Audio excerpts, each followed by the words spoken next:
இன்றைக்கு நிறைய கிறிஸ்தவர்கள் செழிப்பின் உபதேசத்துக்கு தான் போயிட்டு இருக்கிறாங்க. லட்சக்கணக்கான கிறிஸ்தவர்கள் முழு உலகத்துல அப்படிப்பட்டதான ஒரு உபதேசத்திற்கு அவர்கள் அடிமைகளாக மாறிவிட்டார்கள். Today many Christians, many lakhs, millions of Christians, they become slaves to something called prosperity gospel. கர்த்தர் இன்றைக்கு உன்னை ஆசீர்வதிப்பார், நீ விசுவாசி, நீ யூகித்து பார், உன் தேவைகளை கர்த்தர் உனக்கு என்ன வேண்டும், உனக்கு கார் வேண்டுமா, நகை வேண்டுமா, டிரெஸ் வேண்டுமா, சொத்து வேண்டும், நீங்கள் விசுவாசிங்க, இப்பொழுது கர்த்தர் தருவார். And you believe now, you just imagine, do you need a car, do you need a jewels, do you need a house, do you need money, whatsoever you believe, and it shall be done, God shall do it. சில pastors இப்படி பிரசங்க, நீங்க எனக்கு கொடுங்க, கர்த்தர் உங்களுக்கு கொடுப்பார். Some pastors even they go an extra mile saying, preaching, you give unto me and God shall give it to you. $1000 காணிக்கை கொடுக்கிறவங்க அங்க ஒரு பக்கெட் இருக்கு, அந்த பக்கெட்டுக்குள்ள போடுங்க. $1000 மேல கொடுக்கிறவங்க, நான் என் கையை வச்சு ஆசீர்வதிப்பேன், என் கையில அந்த கவரை பிடிச்சு நான் ஆசீர்வதிப்பேன், கர்த்தர் உங்களை பெருக பண்ணுவார். And all those who offer less than $1,000, you can put it in a bucket, and all those who offer more than $1,000, you bring it to me so that I might bless it, placing it upon my hands, and God shall bless you. அதனுடைய அர்த்தம் பக்கெட்ல போடாதீங்க, என் கையில கொடுங்க, அதான் அர்த்தம். The meaning is you are not do not put it on the bucket but give it to me. அப்போ ஜனங்களுக்கு பணம் வேணும், சுகம் வேணும், சொத்து வேணும், உடம்பு சரியா இருக்கணும், இதுக்கு மட்டும் தான் கர்த்தர்கிட்ட ஒரு பெரிய கூட்டம் வராங்க. பரலோகம் அதெல்லாம் இப்ப பேசாதீங்க, அது போகும்போது பார்க்கலாம்.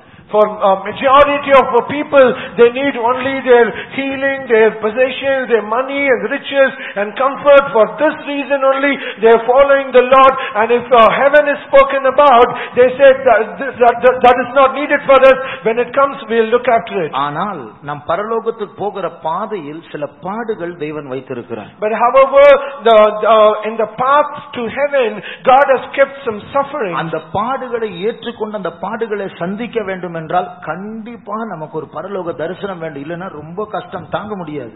If at all we have to go through that path of suffering and endure it, surely we need to have that vision about heaven, otherwise we cannot stand in there. இயேசு சிலுவையில் தொங்கின காரணமே அவருக்கு ஒரு தரிசனம் இருந்தது. The reason that Jesus was hanging on the cross, because he had a great vision in him. அவருடைய தரிசனம் என்ன? What was his vision? உங்களையும் என்னையும் அவர் தரிசித்தார், அதான் அவருடைய தரிசனம். He visualized you and me. உங்களையும் என்னையும் அவர் தரிசித்து எப்படி தரிசித்தார்? மனவாட்டியாக தரிசித்தார், மாற்றப்பட்டவர்களாக பூர்ணமாக்கப்பட்டவர்களாக தரிசித்து அந்த சிலுவையை அவர் சகித்தார், அந்த வேதனையை அவர் ஏற்றுக்கொண்டார். He visualized us as a perfected being, and who was perfected, and with that vision he endured that cross, that shame. பரிசுத்த பவுல் ஆதி நூற்றாண்டில் இருந்த விசுவாசிகள், அப்போஸ்தலர்கள் எல்லாம் எல்லாரும் வெட்டப்பட்டார்கள், ஆனா அவங்களுக்கு மரணத்தை பற்றிய பயம் இல்லை. காரணம் இந்த தரிசனம் தான். Saint Paul and all the martyrs of the first century and all the saints in the first century, they were all martyred, but they all accepted it with great joy because they had the vision of heaven in them. அப்போ அதற்கு அதாவது தரிசனம் இல்லை என்றால் சாக பயப்படுவோம். If we do not have the vision, we will fear to die. ஆனா நம்முடைய முற்பிதாக்களுக்கு மரணத்துக்கு அப்பாற்பட்ட வாழ்க்கை அவ்வளவு நிச்சயமா இருந்தபடினால் சாகவே பயப்படவில்லை. For our forefathers, because they the life after death was something very real to them, and that's the reason they never feared to die. ஒரு தற்காலிகமான மாயையான மோசமான பாடுகள் நிறைந்த ஒரு கண்ணீர் உள்ள உலகத்திலிருந்து கண்ணீர் இல்லாத தேவனை தரிசிக்க கூடியதான அழகான நித்தியமான நிஜமான உலகத்துக்கு போறதுக்கு எனக்கு பயமா? நீ என்னை வெட்டி போட்ட எனக்கு ரொம்ப சந்தோஷம். And for me who was very sinner, and we are desolate, and we are very pathetic and very bad, for such a person a beautiful and eternal heaven is given for me. For that reason, are you going to slay me? I readily accept it. ஏசாயா 33 அதிகாரத்தில் in Isaiah chapter 33 14 வசனத்தில் verse 14, சியோனின் பாவிகள் திகைக்கிறார்கள், and the sinners of Zion, they are astonished. அப்போ நம் மத்தியில பாவம் செய்து வாழுகிறவர்கள், தரிசனம் இல்லாதவர்களுக்கு சோதனை வரும்போது அவர்கள் திகைப்பார்கள். For all those who are in such a state and who are wearied and who are not able to suffer, when trials come, they will get wearied. வாசியுங்கள். தேசத்தில் உள்ள பாவிகள் திகைக்கிறார்கள். மாயக்காரரை நடுக்கம் பிடிக்கிறது. மாயக்காரரை நடுக்கம் பிடிக்கிறது. And for all the vain people, that trembleness, it is clinging on to them. அதுடைய அர்த்தம் நம்ம ஒரிஜினல் கிறிஸ்தவர்கள் எல்லாமே டூப்ளிகேட் கிறிஸ்தவர்கள். அதாவது அதான் மாயக்காரர். வந்த கண்ணுல பார்த்தா கிறிஸ்தவர்கள் மாதிரி இருக்கிறார்கள், ஆனா ஜீவியத்தை பார்த்தா ஒண்ணு இல்ல. அவர்களை நடுக்கம் பிடிக்குமா? And the meaning is, many of us, we are not original Christians, we are duplicate Christians. That is called this, the hypocrite. He will be filled with trembling. வாசிங்கள்.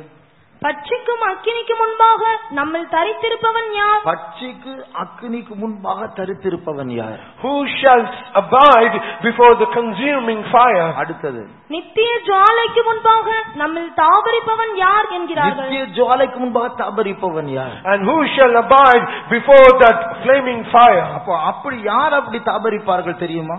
Do you know who can abide? நிறைய காரியம் உண்டு. அதில் ஒரு காரியம், there are so many things, but one among them. 17ஆம் வசனத்தை வாசியுங்கள். Let's read verse 17. உன் கண்கள் ராஜாவை மகிமை பொருந்தினவராக காணும், தூரத்தில் உள்ள தேசத்தையும் பார்க்கும். தூரத்தில் உள்ள தேசத்தை பார்க்கும், அதுதான் தரிசனம். They shall behold the land that is very far off. That is the far-sightedness. நம்முடைய முற்பிதாக்கள் தைரியமாக இயேசுக்காக ஜீவித்தார்கள், பாடுபட்டார்கள், அடி வாங்கினால் ஜெயிலுக்கு போனார்கள், செத்தார்கள். காரணம், தூரத்தில் உள்ள தேசத்தை அவர்கள் கண்டார்கள். Our forefathers, they were smitten, they slay, they got all the beatings and they were martyred.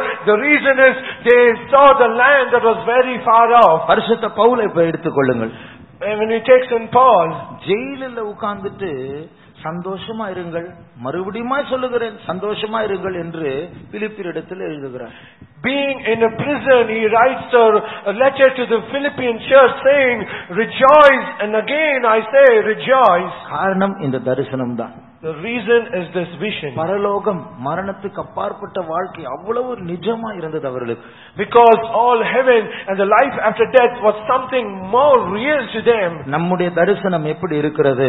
But how is our vision? தரிசனம் என்று சொன்னால் கண்ணை மூடி ஜெபிக்கும் போது நாம் பார்ப்போம், சில காட்சிகளை பார்ப்போம், அது ஒரு தரிசனம். ஆனால் இந்த தரிசனம் மனதில் கண்ணை திறந்தாலும் நமக்கு இருக்கிற ஒரு பரலோக அறிவு.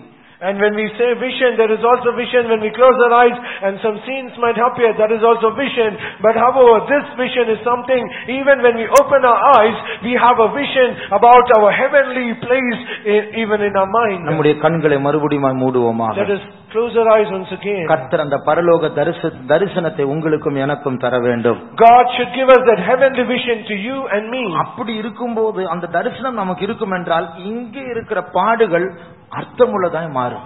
And when we have such a vision, the sufferings here that we have will be meaningful. இங்குள்ள பிரச்சனைகள் நமக்கு நம்மை உயர்த்துகிற பிரச்சனைகளாய் மாறும். And all the problems that is here in it, that will become something to promote us. அதி சீக்கிரத்தில் நீங்கும் லேசான உபத்திரவம் எனக்கு நித்திய கன மகிமையை சம்பாதித்துக் கொண்டிருக்கிறது. And the light affliction that I have, it will earn that eternal weight of glory to me. ஒரு நாள் என் இயேசுவை சந்திக்க போகிறேன். One day I am going to meet my Jesus. அதை பற்றி தான் நம்ம அந்த பாட்டுகளை பாடும்போது கண்களை மூடி பரலோகத்தை தியானித்தோம். And that is what when we sang a song, we closed our eyes and meditated upon them. அது யூகமாக அல்ல, அது ஒரு நிஜமான ஒரு அறிவாக நம்முடைய மனதில் மாற்றப்பட வேண்டும். It should not be something that we assume, but it should be something reality that in our mind. அப்பொழுது தைரியமாக நாம் பாடுபடலாம். Then we can suffer boldly. மரணமே உன் கூடங்க என்று வியாதி வந்தாலும் சவால் விடலாம். Even though when we are afflicted with sickness, we can challenge the death, say, oh death, where is thy sting? பெரிய பர்வதமே நீ எம்மாத்திரம் என்று அந்த பர்வதத்தை பார்த்து நாம் கேட்கலாம். We can ask that high mountain, say, oh great mountain, what art thou? அந்த தரிசனம் வேண்டும் என்று சொல்லுகிறவர்கள் கரங்களை உயர்த்துவோமாக. And all those that desire such a vision, lift up your hands. கர்த்தர் நம்முடைய மனக்கண்களை புதுப்பிக்க வேண்டும். God should renew our inner eyes. அந்த தூர பார்வை நமக்கு தர வேண்டும். He should give that far-sightedness. கழுகுக்கு சமானமான தூர தரிசனத்தை கர்த்தர் நமக்கு தர வேண்டும். God should give that far-sightedness comparable to the eye of an eagle. பரலோகத்தில் எனக்காக கர்த்தர் ஒரு இடத்தை வைத்திருக்கிறார் என்ற ஒரு நம்பிக்கை பெருக வேண்டும். The hope should increase that God has kept a place in heaven for me. அதற்காக கர்த்தரை ஸ்தோத்திரிப்போம். Praise God for that. ஸ்தோத்திரம் ஸ்தோத்திரம் ஸ்தோத்திரம் ஸ்தோத்திரம் ஸ்தோத்திரம் ஸ்தோத்திரம் ஸ்தோத்திரம் ஸ்தோத்திரம் ஸ்தோத்திரம் ஸ்தோத்திரம் ஸ்தோத்திரம்